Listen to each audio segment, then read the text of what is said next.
Ce 17 novembre 2020, vous osez. 2 ans, jour pour jour, après la mobilisation des Gilets jaunes. En 2020, année des mobilisations massives contre les violences policières où se scandait « Je veux respirer ». En pleine pandémie de coronavirus, en plein confinement de nos libertés, vous osez.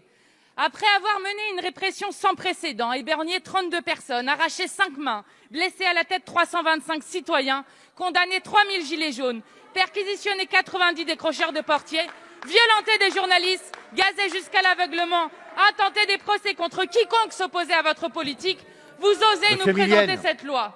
En 2019, Emmanuel Macron énonçait déjà la colère. Ne parlez pas de répression ou de violence policière, ces mots sont inacceptables dans un état de droit. Je refuse ce terme. Donc, pas de mots pour décrire cette réalité. Et maintenant, pas d'image. Pas d'image, pas de preuves. Pas de preuves, pas de violence policière. Pas d'image, pas de scandale Benalla. Pas d'image, pas d'enquête sur la mort de Cédric Chouviat. Sans image, la répression policière n'existe pas. Fini l'indignation devant 150 lycéens à genoux. Fini les risques de contestation, d'enquête judiciaire ou journalistique. Qu'importe que l'ONU rappelle la France à l'ordre sur le respect des libertés fondamentales. Qu'importe que la France sous Macron rayonne à l'international uniquement pour sa répression du Pérou à Hong Kong. Qu'importe l'opposition de tous les organismes de défense des droits humains et le rejet massif de votre loi dans le pays. Nous serons donc filmés avec des caméras portables, scrutés avec des drones, identifiés à travers la reconnaissance faciale.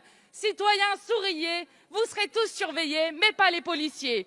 Je vais vous dire, vous êtes en guerre contre le peuple, incapable de répondre à l'urgence sociale, écologique et sanitaire. Vous faites porter aux policiers de ce pays le sale boulot de votre incompétence. Nous refusons votre autoritarisme. Nous refusions que vous fouliez aux pieds nos libertés et notre démocratie. Collègues, revenez à la raison et votez pour cette motion de rejet. Merci.